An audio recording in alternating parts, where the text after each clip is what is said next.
Ameishi vizuri na jamii. Ameishi vizuri na jamii. Kwa dini, katika dini, mtu akishaisha ameishi vizuri na jamii. Ndio dini inampata huko. Kitabu chake kimeshaandikwa. Nyie msafirisheni. Wewe unamhukumu ni nani? Wewe una madhaifu. Walijua safari yake ya mwisho amemalizaje wapi? Anayetoa ruksa hiyo ni Mungu.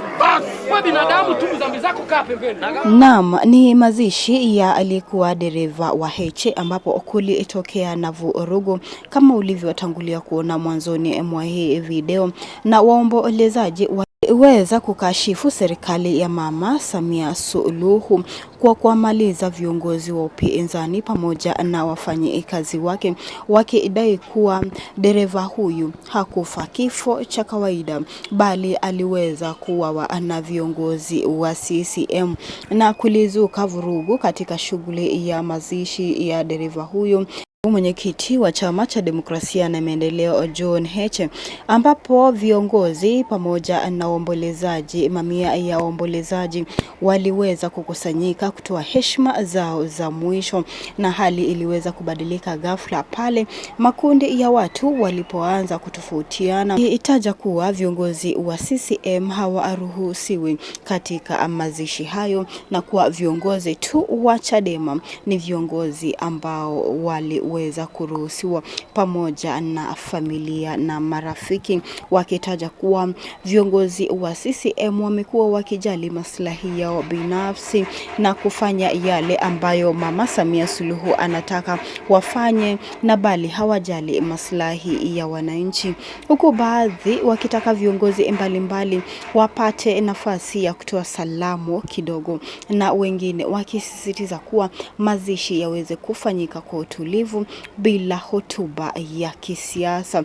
Na mashuhuda waliweza kusema kuwa mzozo huo ulisababisha taharuki katika mazishi hayo, wengine wakikimbia kwa hofu kwa usalama wao baada ya kuona vurugu imeweza kutokea mazishini mwa dereva wa John Heche. Kumbuka John Heche yeye mwenyewe bado hajatoa taarifa kamili kuhusiana na vurugu hii ambayo iliweza kutokea mazishini mwa dereva wake. Pia Chama cha Demokrasia na Maendeleo kama chama pia hakijaweza kutoa taarifa hususan kuhusiana na vurugu ambayo iliweza kutokea, lakini tungependa tu kusikia kutoka kwako. Tuandikie maoni yako kuhusiana na hili taarifa nzima.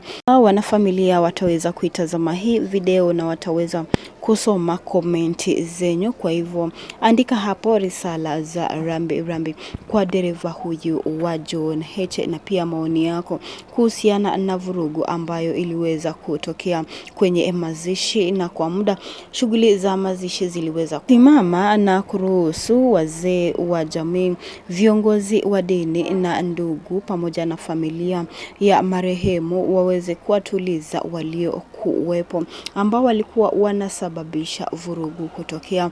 Na baada ya hali kutulia, viongozi wa dini pamoja na wanasiasa, viongozi kutoka Chama cha Demokrasia na Maendeleo walitoa wito wa amani na kuwasihi waombolezaji kuheshimu familia ya marehemu kwa kuhakikisha kuwa shughuli za mazishi zinaendelea kwa utaratibu bila vurugu yoyote. Na walisema kuwa kipindi cha maombolezo zinapaswa kuwa cha faraja kwa familia badala ya mgogoro, huku waombolezaji wakiheshimu wito kutoka kwa familia na viongozi wa dini na kutuliza hali ya vurugu na mazishi hayo kuendelea vyema. Kumbuka vurugu hiyo iliweza kusababishwa na utata kilichotokea katika hoteli ambapo dereva huyu alipatikana ameweza kuuawa, na hatimaye ibada ya mazishi iliendelea chini ya ulinzi na usimamizi wa viongozi wa jamii pamoja na wa usalama,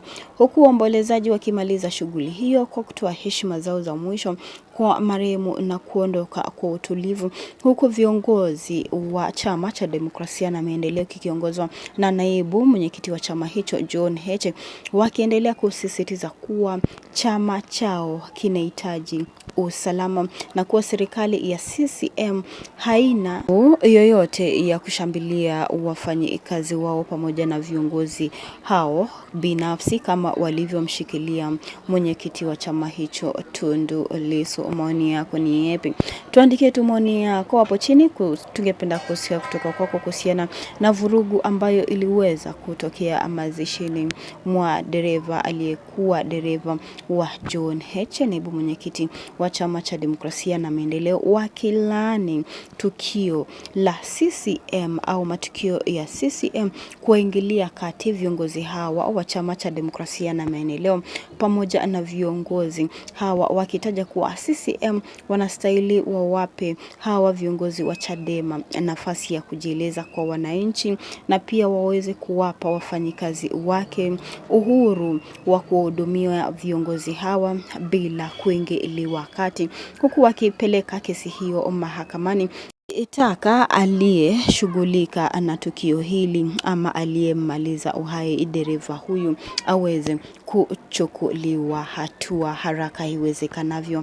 Maoni yako ni yapi? Tuandikie maoni yako hapo chini, tungependa kusikia kutoka kwako, na pia usisahau kubonyeza alama ya like na subscribe hapa chini, na asante kwa kufanya hivyo. Hadi wakati mwingine.